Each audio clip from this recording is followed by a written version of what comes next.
Before starting the video, let me explain you what is a script. ఒక sequence of కమాండ్స్ని కానీ are list of కమాండ్స్ని కానీ ఒక specific task perform చేయడానికి use చేస్తే దాన్నే స్క్రిప్ట్ అంటాం. జనరలీ మనం ఈ సిరీస్లో ఎక్స్ప్లెయిన్ చేయబోయే కాన్సెప్ట్ షెల్ స్క్రిప్టింగ్.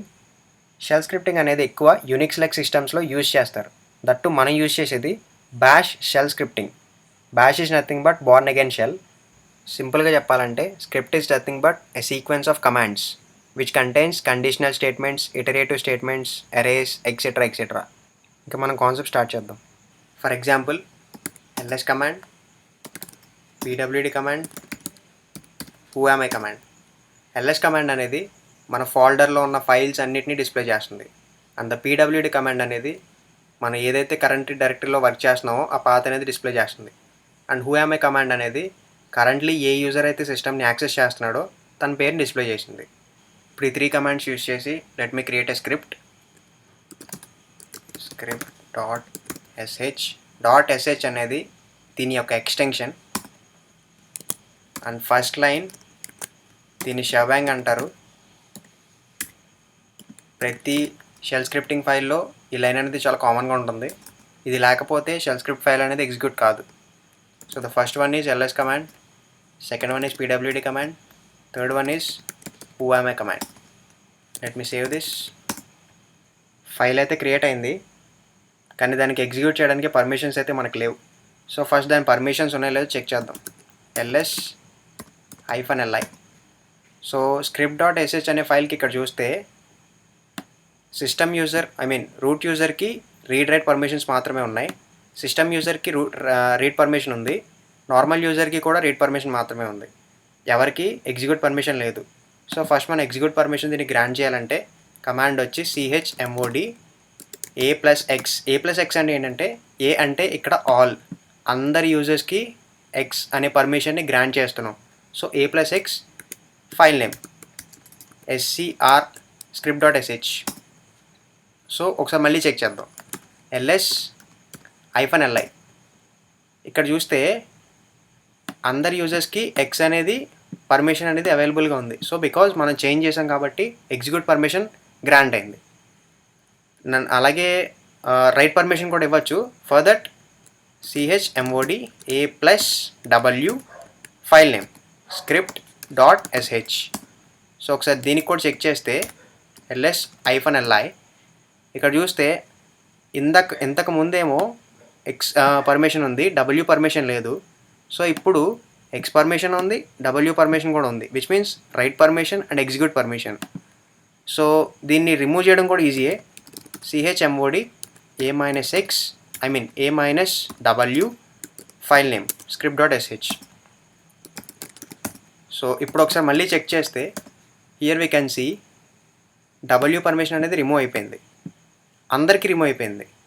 సో అలా కాకుండా ఒక స్పెసిఫిక్ యూజర్కి మాత్రమే రిమూవ్ చేయాలి, స్పెసిఫిక్ యూజర్కి మాత్రమే యాడ్ చేయాలనుకుంటే సో దానికి ఒక కౌంట్ ఉంటుంది. లెట్స్ ఏ రీడ్కి 4, రైట్కి 2 అండ్ ఎగ్జిక్యూట్కి 1. సో 4 + 2 + 1 7 కదా. సో ఆ 7 అనేది యూజ్ చేసి మనం ఎవరెవరికి ఏ పర్మిషన్స్ ఇవ్వచ్చు అనేది డిస్క్రైబ్ చేయొచ్చు. ఫర్ ఎగ్జాంపుల్ చూడండి, ఇక్కడ రూట్ యూజర్కి only read permission, execute permission మాత్రమే ఉంది, రైట్ పర్మిషన్ లేదు. సో మిగతా వాళ్ళకి కూడా సేమ్ పర్మిషన్స్ ఉన్నాయి.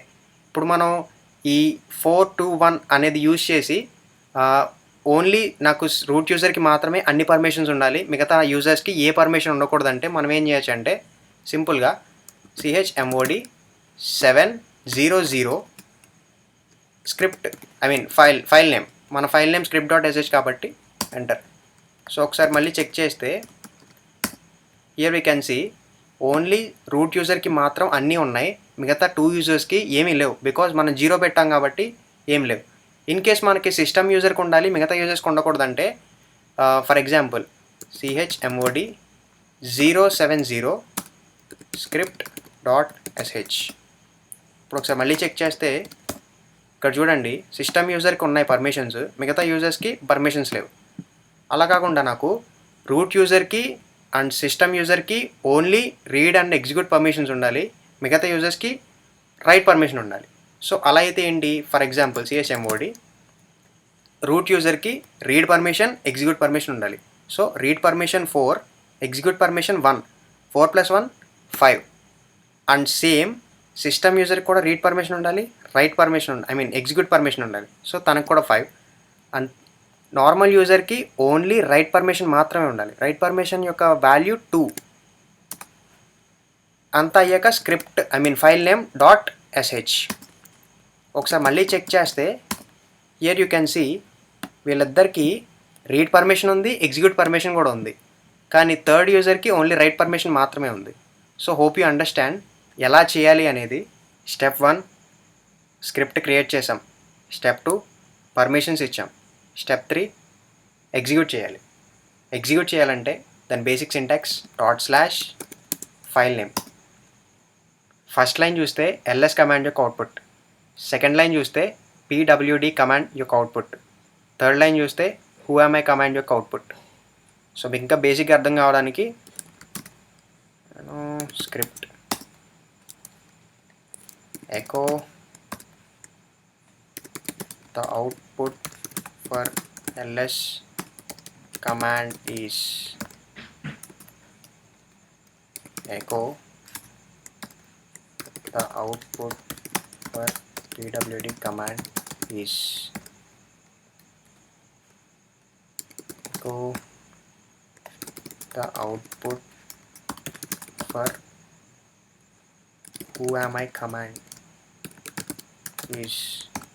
ఎకో అనేది ఏంటంటే ఇప్పుడు జనరల్లీ మనకి C ప్రోగ్రామింగ్లో printf, next Java ప్రోగ్రామింగ్లో system.out.println, పైథాన్లో print అంటే అవుట్పుట్ స్టేట్మెంట్ని ప్రింట్ చేయడానికి ఉంటుంది కదా. సో మన ప్రోగ్రామింగ్ స్క్రిప్టింగ్లో ఎకో అనేది యూజ్ చేస్తారు. సో సేవ్ చేద్దాం.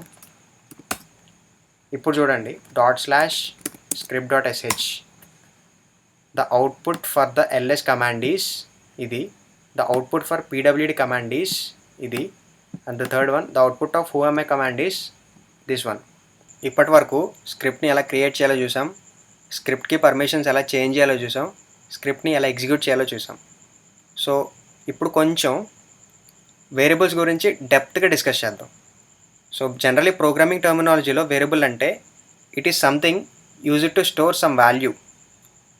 In the same way shell స్క్రిప్టింగ్లో కూడా వేరియబుల్ అనేది 3 టైప్స్లో డిక్లేర్ చేస్తాం. First one explicit definition, the second one read command, and the third one is command substitution. Each method గురించి డెప్త్గా డిస్కస్ చేద్దాం. The first one is explicit definition. Explicit definition is nothing but assigning a value to the variable directly. So let's see a program for that. vi variable.sh. First line ఎప్పుడు కూడా ఇదే ఉండాలి, /bin/bash. Let's take a variable name var. ఇక్కడ variables అనేది capital లెటర్లో ఉండాలనే necessity లేదు, small లెటర్స్లో కూడా రాయొచ్చు. బట్ మ్యాక్సిమం స్క్రిప్ట్స్ ఎప్పుడు కూడా క్యాపిటల్ లెటర్స్లోనే రాస్తారు. అండ్ వేరియబుల్కి ఈక్వల్ టుకి అండ్ ఈక్వల్ టుకి వాల్యూకి మధ్య స్పేసెస్ అనేది ఇవ్వకూడదు. ఇస్తే కనుక మీకు ఖచ్చితంగా ఎర్రర్ అనేది చూపిస్తుంది. So echo the value is $assign var. ఒక వేరియబుల్ని డిక్లేర్ చేసినప్పుడు డాలర్ పెట్టకూడదు, బట్ ఎక్కడ దాన్ని మిగతా ఎక్కడ యూజ్ చేసినా దానికి డాలర్ పెట్టాలి, only for variables. So execute చేద్దాం. First of all grant the permissions a+x variable.sh ./variable.sh. So the value is 10. దీన్ని ఎక్స్ప్లిసిట్ డెఫినేషన్ అంటారు. సో ఇక్కడ మనం ఒక వాల్యూని వేరియబుల్కి డైరెక్ట్గా అసైన్ చేసాం. ఒక నెంబర్ని ఒక వేరియబుల్కి ఎలా అసైన్ చేయాలో చూసాం, అదే ఒక స్ట్రింగ్ని ఎలా అసైన్ చేయాలో ఒకసారి మళ్ళీ చూద్దాం. vi variable.sh. సో ఇక్కడ చూడండి var = 10 ఇచ్చా. So in case name equal to spaces ఇవ్వకూడదని చెప్పా కదా. సో ఇన్ కేస్ ఒక పదం ఉంటే ఓకే, ఇన్ కేస్ 2 పదాలు కానీ అంతకు మించి ఎక్కువ పదాలు ఉంటే ఎలా డిక్లేర్ చేస్తారు? ఇలా డిక్లేర్ చేయకూడదు. రెండు మూడు పదాలు ఉంటే అలా స్పేసెస్ అనేది ఇవ్వకూడదు. సో అప్పుడు ఏం చేయాలంటే డబల్ కోట్స్ అనేది యూజ్ చేయాలి. డబల్ కోట్స్ యూజ్ చేసి మనం ఎంత లెంత్ ఉన్న టెక్స్ట్ అయినా రాయొచ్చు. సో ఫర్ ఎగ్జాంపుల్ నేను ఈ 2 టెక్స్ట్ అనేది 2 వర్డ్స్ అనేది రాశాను. దీన్ని ఒకసారి ప్రింట్ చేద్దాం. Echo $, name. So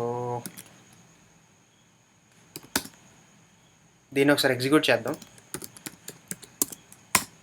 here we can see header has been printed. ఒకవేళ ఒకటే వర్డ్ ఉంటే మనం డబల్ కోట్స్ పెట్టాల్సిన నెసెసిటీ లేదు.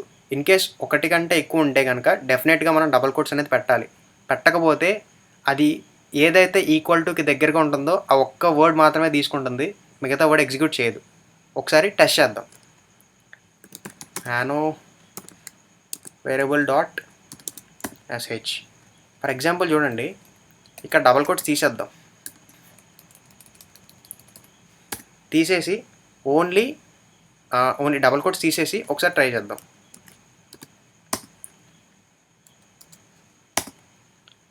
చూసారా, కమాండ్ నాట్ ఫౌండ్. బికాజ్ అదొక కమాండ్లా రికగ్నైజ్ చేసుకుంటుంది, అది ఒక వేరియబుల్ అండ్ వాల్యూస్లో రికగ్నైజ్ చేసుకోవట్లేదు. సో అదొక ఎర్రర్ని కాజ్ చేస్తుంది. కాబట్టి మనం ఎప్పుడు more than one word use చేసినప్పుడు డెఫినెట్గా మనం డబుల్ కోట్స్ అనేది ఖచ్చితంగా పెట్టాలి. So this is all about explicit definition. Second method, read command. Read command అంటే ఏంటంటే కమాండ్ లైన్ నుంచి అవుట్పుట్ని ఇన్పుట్ని తీసుకోవడం.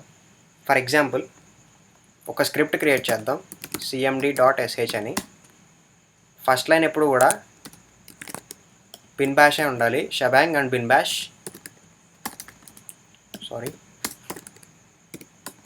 Next echo enter your name,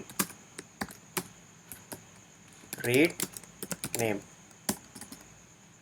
లాస్ట్లో hello $name.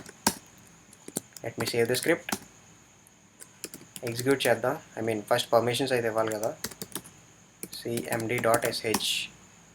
So /cmd.sh. Enter your name. Enter your name అని చెప్పి కర్సర్ కింద లైన్లో వచ్చింది. సో నేమ్ ఇద్దాం, అవుట్పుట్ వచ్చింది. సో నాకు కర్సర్ అనేది కింద లైన్లో రాకుండా విత్ ఇన్ ది లైన్లో రావాలి. సో దానికి ఏం చేద్దాం, స్క్రిప్ట్లోకి వెళ్ళి ఇక్కడ ఎకో దగ్గర జస్ట్ /n పెడదాం. /n పెట్టి సేవ్ చేద్దాం. ఓకే, ఇప్పుడు మళ్ళీ ఒకసారి రన్ చేద్దాం. cmd.sh. Enter your name. ఇప్పుడు చూడండి, కర్సర్ విత్ ఇన్ ది లైన్లో వచ్చింది. ఇందాక కర్సర్ కింద లైన్లో వచ్చింది. సో నేమ్ ఎంటర్ చేద్దాం. Same output same. ఇప్పుడు ఈ రీడ్ అనేది ఒక లైన్లో, ఎకో అనేది ఒక లైన్లో రాయకుండా ఈ రెండు కలిపి విత్ ఇన్ ది లైన్లో రాయొచ్చు. సో అది ఎలా అంటే nano cmd.sh. ఇప్పుడు ఇక్కడ చూడండి, 2 లైన్స్ ఉన్నాయి కదా. 2 లైన్స్ అంటే మెమరీ వేస్ట్ కదా. సో ఇదంతా కాకుండా రీడ్లోనే -b పెట్టేసి ఎంటర్ యువర్ నేమ్ అని చెప్పి లాస్ట్లో సింపుల్గా ఒక వేరియబుల్ నేమ్ అనేది ఇస్తాం. దీన్ని ఒకసారి టెస్ట్ చేద్దాం, పని చేస్తుందో లేదో. cmd.sh. Same enter your name. ఇందాక ఎలా వచ్చిందో సేమ్ అలాగే వచ్చింది, అవుట్పుట్ కూడా సేమ్ వచ్చింది. ఓకే, ఇప్పుడు నేమ్స్ అంటే మన కంటికి కనిపిస్తున్నాయి, నో ప్రాబ్లం. రేపొద్దున్న మనం కాంప్లెక్స్గా కోడ్ రాసినప్పుడు మనం పాస్వర్డ్ సెట్ చేయాల్సి ఉంటుంది. పాస్వర్డ్ సెట్ చేసినప్పుడు మరి కంటికి కనిపించకూడదు కదా. పాస్వర్డ్ కంటికి కనిపించకుండా ఉండాలంటే మరి దానికంటూ ఒకటి ఉండాలి కదా. సో అది ఎలా అంటే nano cmd.sh. ఇప్పుడు ఇక్కడ చూడండి, /p పెట్టాను -p పెట్టాను కాబట్టి టెక్స్ట్ అనేది మనకు విజిబుల్లో ఉంది. సో దాని ప్లేస్లో sp పెట్టాను అనుకోండి, ఎంటర్ యువర్ పాస్వర్డ్. దీనికి ఒక వేరియబుల్ నేమ్ ఇవ్వాలి కాబట్టి pass అని ఇస్తున్నా. ఇక్కడ echo your password is $pass. ఈ యొక్క ప్రోగ్రామ్ని రన్ చేస్తున్నప్పుడు సరిగ్గా అబ్జర్వ్ చేయండి. ./cmd.sh. ఎంటర్ యువర్ నేమ్ అన్నప్పుడు మనం టైప్ చేస్తుంటే మన కంటికి కనిపిస్తుంది. బట్ ఎంటర్ యువర్ పాస్వర్డ్ అన్నప్పుడు నేను టైప్ చేస్తున్నా మీ కంటికి కనిపించట్లేదు, బికాస్ అక్కడ పీ ప్లేస్లో ఎస్పీ అనేది రాసాం కాబట్టి. కానీ అవుట్పుట్ చూసినప్పుడు యువర్ నేమ్ ఈజ్ అని చెప్పి యువర్ పాస్వర్డ్ ఈజ్ అని చెప్పి సంథింగ్ వచ్చింది. సో పాస్వర్డ్ అనేది ఎంటర్ చేస్తున్నప్పుడు కనిపించకుండా ఉండాలంటే -ఎస్పీ అనేది పెట్టాల్సి ఉంటుంది. One thing is for sure, ఈ కాన్సెప్ట్స్ మొత్తం మీకు అర్థం కావాలంటే you need to practise more and more. Shell scripting అనేది ఎప్పుడూ కూడా ప్రాక్టీస్ చేస్తూనే ఉండాలి. నార్మల్ ప్రోగ్రామింగ్ వేరు, స్క్రిప్టింగ్ వేరు. స్క్రిప్టింగ్ అనేది ఎప్పటికప్పుడు ప్రాక్టీస్ చేస్తూ ఉంటేనే మనకు అర్థమవుతుంది. సో ఇవాళ మీకు డిస్కస్ చేసిన కాన్సెప్ట్స్ ఏంటంటే what is scripting and file permissions ఏంటి, దాన్ని ఎలా చేంజ్ చేయాలి, వేరియబుల్స్ అంటే ఏంటి అండ్ దానిలో ఉన్న మెథడ్స్ ఏంటి. మీకు ఎవరికైనా ఏమైనా డౌట్స్ ఉంటే కింద కామెంట్స్లో మెన్షన్ చేయండి. I will definitely try to clear out all your doubts. So thanks for watching. Thank you guys. Thank you so much.